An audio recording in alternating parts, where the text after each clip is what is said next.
Hi, good morning. So ಇವತ್ತು ಕೂಡ ನಾನೇನೋ ಪ್ಲ್ಯಾನ್ ಮಾಡಲಿಲ್ಲ ಟ್ರಿಪ್ ಬಗ್ಗೆ. ಸೊ ಬೇರೆ ಯಾವುದೋ ಒಂದು ಕಂಟ್ರಿ ವಿಸಿಟ್ ಮಾಡ್ತಾ ಇದ್ದೀನಿ. ಸೊ ಅದ್ರ ಬಗ್ಗೆನೇ ಪ್ಲ್ಯಾನ್ ಮಾಡ್ತಾ ಇದ್ದೆ. ಸೊ ಫ್ಲೈಟ್ ಟಿಕೆಟ್ ಎಲ್ಲ ಬುಕ್ ಮಾಡಿದೆ.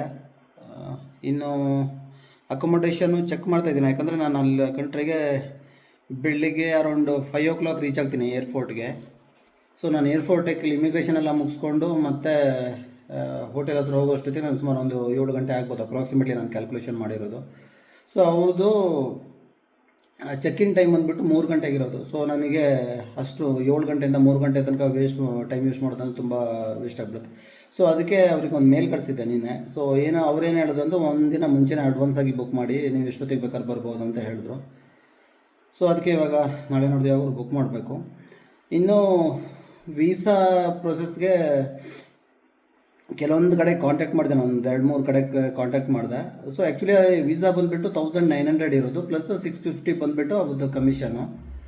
ಸೊ ಕೆಲವೊಂದು ಕಡೆಗೆಲ್ಲ ನನಗೆ ಎಷ್ಟು ಹೇಳಿದ್ರು 3000 ಅಂದರೂ ಒಂದು ನಾರ್ಮಲ್ ಇರೋದು 3200. ಇನ್ನೊಂದು ಯಾವುದೋ ಇದರಲ್ಲಿ ಚೆಕ್ ಮಾಡಿದೆ, ಸೊ ಅವರು 6000 ಅಂದರು. ಸೊ ಆಮೇಲೆ ಅದಕ್ಕೆ ವೀಸಾಗೆ ಕೆಲವೊಂದು ಡಾಕ್ಯುಮೆಂಟ್ಸ್ ಎಲ್ಲ ನನ್ನ ಹತ್ರ ರೆಡಿ ಇಲ್ಲ, ಅದು ರೆಡಿ ಮಾಡ್ಕೋಬೇಕಾಗುತ್ತೆ.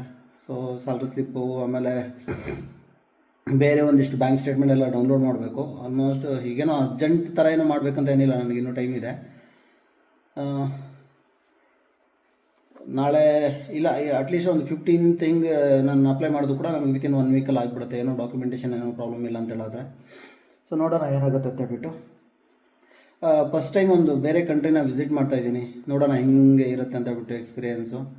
ಸೊ ಒಂದು ವಿಸಿಟ್ ಮಾಡ್ತಾ ಇರೋದು ಪರ್ಪಸ್ ಇಷ್ಟೇ. ಸೊ ಬೇರೆ ಕಂಟ್ರೀಸಲ್ಲಿ ಹೋಗಬೇಕಿದ್ರೆ ಪ್ರೊಸೀಜರ್ಸ್ ಎಲ್ಲ ಹಿಂಗಿರುತ್ತೆ, ಬಟ್ ನಾನು ಮುಂದೆ ಹೋಗ್ತಾ ಇರೋದಕ್ಕೂ ಇವಾಗ ಹೋಗ್ತಾ ಇರೋದಕ್ಕೂ ಡಿಫ್ರೆನ್ಸ್ ಇರುತ್ತೆ. ಸೊ ಫ್ಲೈಟಲ್ಲಿ ಹೋಗೋದಕ್ಕೂ ರೋಡಲ್ಲಿ ಹೋಗೋದಕ್ಕೂ ಡಿಫ್ರೆನ್ಸ್ ಇರುತ್ತೆ, ಬಟ್ ಅಟ್ಲೀಸ್ಟ್ ಸಮ್ ಐಡಿಯಾ ಬಂದಿರುತ್ತಲ್ವ.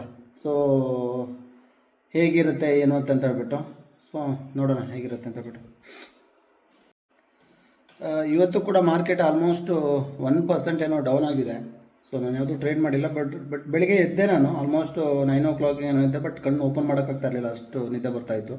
ಏನಕ್ಕಂದರೆ ನಾವು ಡೈಲಿ ಮಲಗೋದೇ 3 ಗಂಟೆ ಆಗಿರುತ್ತೆ ನಮ್ಗೆ. ಅಟ್ಲೀಸ್ಟ್ ಸಾಟರ್ಡೆ ಸಂಡೇ ಆದರೂ ಕೂಡ ನಮಗೆ 3 ಗಂಟೆ 3-3:30 ತನಕ ನಿದ್ದೆನೇ ಬಂದಿರಲ್ಲ. ಸೊ ಅದೊಂದು ಪ್ರಾಬ್ಲಮ್ ಇದೆ. ಸೊ ನೋಡೋಣ, ಹಿಂಗೆ ಎದ್ದು ಅಟ್ಲೀಸ್ಟ್ ಇನ್ನೊಂದು ಸ್ವಲ್ಪ ದಿನದಲ್ಲಿ ಪಿಕಪ್ ಆಗ್ಬೋದು ಅನ್ಸುತ್ತೆ ಮಾರ್ಕೆಟು. ಇನ್ನೊಂದಿಷ್ಟು ಪ್ಲ್ಯಾನ್ ಮಾಡಿದ್ದೀನಿ ನಾನು ಆ ಕಂಟ್ರಿನಲ್ಲಿ ಹೇಗೆ ಲೈಕ್ ಏನೇನು ಕವರ್ ಮಾಡಬೇಕಂತ ಒಂದಿಷ್ಟು ಪ್ಲ್ಯಾನ್ ಮಾಡ್ತಾಯಿದ್ದೀನಿ. ಸೊ ವೀಡಿಯೋಸ್ ಎಲ್ಲ ಹೇಗೆ ಶೂಟ್ ಮಾಡಬೇಕು ಒಂದಿಷ್ಟು ಪ್ರಿಪೇರ್ ಆಗಬೇಕು. ಆಮೇಲೆ ಒಂದು ಆಲ್ಮೋಸ್ಟ್ ನಾನು ಒಂದು 4 days ಉಳಿತಾ ಇದ್ದೀನಿ ಆ ಕಂಟ್ರಿನಲ್ಲಿ.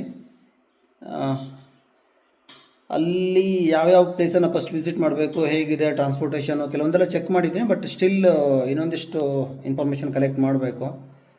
ಶಾಪಿಂಗ್ ಎಲ್ಲಿರುತ್ತೆ, ಮಾರ್ಕೆಟು, ಲೋಕಲ್ ಮಾರ್ಕೆಟ್ಸು, ಆಮೇಲೆ ಏನೇನು ಅವೈಲೇಬಲ್ ಇದೆ ಅದಷ್ಟು ಚೆಕ್ ಮಾಡಬೇಕು. ಲಂಡನ್ ಟ್ರಿಪ್ಪಿಗೆ ಹೋಗ್ತೀನಿ ಎಲ್ಲೋ ಗೊತ್ತಿಲ್ಲ, ಯಾಕಂದರೆ ಫ್ಯೂಚರ್ ಇವೆಂಟು. ಅಟ್ಲೀಸ್ಟ್ 1 ಕಂಟ್ರಿನಾದರೂ ನಾನು ತೋರಿಸ್ತೀನಿ. ಸೊ ಅಟ್ಲೀಸ್ಟ್ ಇದಕ್ಕೆ ಆಲ್ಮೋಸ್ಟು ಆದರೂ 1 month ವೇಟ್ ಮಾಡಬೇಕು ನೀವು. ಸೊ ಬಟ್ ತುಂಬಾ ಚೆನ್ನಾಗಿದೆ, ಡೆವಲಪ್ಡ್ ಕಂಟ್ರೀಸು. ಬಟ್ ಕಾಸ್ಟ್ ತುಂಬಾ ಜಾಸ್ತಿ ಇದೆ. ಕೆಲವೊಂದು ಕಡೆಗೆಲ್ಲ ಟಿಕೆಟ್ಗೆ ಒಂದು 5000 ಎಲ್ಲ ಇದೆ. ನೋಡಬೇಕು ಯಾವ್ದು ಕವರ್ ಮಾಡಬೇಕು, ಯಾವ್ದು ಬೇಡ ಅಂತ ಹೇಳ್ಬಿಟ್ಟು. ಸೊ ನನ್ನ ಬಜೆಟ್ ಮೇಲೆ ಡಿಪೆಂಡ್ ಆಗಿರುತ್ತೆ. ಇನ್ನೂ ಕೆಲವೊಂದಿಷ್ಟು ಥಿಂಗ್ಸನ್ನು ಪರ್ಚೇಸ್ ಮಾಡಬೇಕು ನನಗೆ. ಸೊ ಐ ಥಿಂಕ್ ನೆಕ್ಸ್ಟ್ ವೀಕಿಂದ ಸ್ಟಾರ್ಟ್ ಮಾಡ್ತೀನಿ ವೀಕೆಂಡಲ್ಲಿ. ಸೊ ಮೊನ್ನೆನೂ ಕೂಡ ಹೋದೆ ನಾನು ಮಂತ್ರಿ ಮಾಲ್ಗೆ, ನನಗೆ ಬೇಕಾದಂಥ ಥಿಂಗ್ಸ್ ಸಿಗಲಿಲ್ಲ ಅಲ್ಲಿ, ಲೈಕ್ ಆ ಕ್ವಾಲಿಟಿನಲ್ಲಿ. ಸೊ ಇವಾಗ ಬೇರೆ ಕಡೆ ಎಲ್ಲರೂ ಹುಡುಕ್ಬೇಕು ಅದನ್ನು. ಸೊ ಐ ಥಿಂಕ್ ಇಷ್ಟೇ ಅನ್ಸುತ್ತೆ ಇವತ್ತಿನ ವಿಡಿಯೋದಲ್ಲಿ. ಸಿಗೋಣ ನಾಳೆ. ಬಾಯ್ ಬಾಯ್.